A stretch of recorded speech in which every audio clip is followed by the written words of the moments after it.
নমস্কাৰ, সুপ্ৰভাত। মই চানুভাই ডিম্পল সোণোৱাল। আপোনালোক সকলোকে আজি মোৰ অন্য এটি ভিডিঅ'লৈ স্বাগতম জনালোঁ।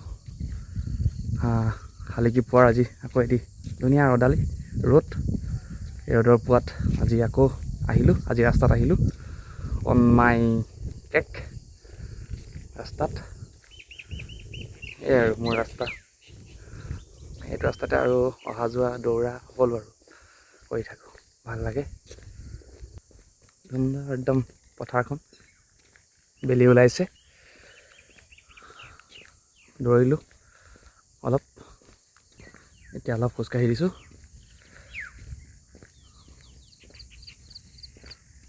আপোনালোকে বাৰু উঠিলেনে? উঠক। এতিয়া আৰু শুই থকাৰ মানে সময় নাই আৰু।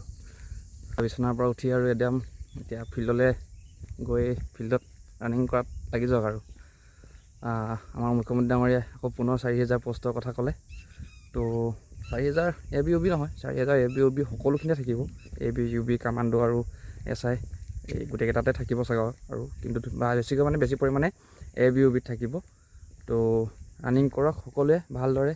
এবাৰ সকলোৰে নিজৰ সপোনৰ যি এটা চাকৰি সপোন, সেই চাকৰিটো পাবলৈ সক্ষম হ'ব। এতিয়াৰ পৰাই বহুত হাৰ্ডক'ৰ কষ্ট কৰিব নালাগে। বছ এতিয়া গাটো মানে ৰেডি কৰক, প্ৰিপেয়াৰ কৰক নিজকে, যাতে মানে সময়ত এক্সেলেৰি একদম গুচি যায় আৰু যাতে পাছ কৰি চাকৰি এটা ল'ব পাৰেগৈ আৰু। অকল ৰানিঙে নহয়, ৰানিং বুলি নহয়, পঢ়া শুনাৰ লগত জড়িত হৈ থাকক। সকলো ধৰণৰ অপৰচুনিটি আহিব। তো পুলিচ বুলিয়ে নহয়, ADI হওক, মানে যিকোনো পৰীক্ষা, সকলো পৰীক্ষা দিব পাৰিব তেতিয়া। পঢ়া শুনা জড়িত হৈ থাকক। এটা টাইম এনেকুৱা আহেগৈ মানে কি হয়, ৰানিংটো ক্লিয়াৰ হৈ যায়, তো পঢ়িম বুলি থাকে, তো দিগদাৰ হয়। তো এতিয়াৰ পৰা সকলোখিনি ষ্টাৰ্ট কৰক, ৰানিং পঢ়া শুনা সকলোখিনি একেলগতে একেবাৰে মানে ষ্টাৰ্ট কৰি দিয়ক আৰু ভাল হ'ব। আৰু যিসকলৰ এইবাৰ ABOB বা যিকোনো ধৰণৰ পৰীক্ষাত বেয়া হৈছে, তেওঁলোকে নিজৰ মনটোক অকণমান মনৰ মাজত শক্তি যোগাওক আৰু ৰিয়েলাইজ কৰক যে কেনেকৈ, কি কাৰণে, ক'ত কোনখিনিত বেয়া হ'ল। সেইখিনি বস্তুৰ ওপৰত আপোনালোকে নিজেই এবাৰ ভাবি তাৰ ওপৰত বিশ্লেষণ কৰি আপোনালোকে নিজেই মানে আকৌ সেই ভুলখিনি শুধৰণি কৰি চেষ্টা কৰক, আকৌ এবাৰ কষ্ট কৰক, আকৌ এবাৰ, আৰু এবাৰেই কষ্ট কৰক আৰু এনেকুৱাকৈ কৰক যাতে সেই সফলতা আপুনি পায়।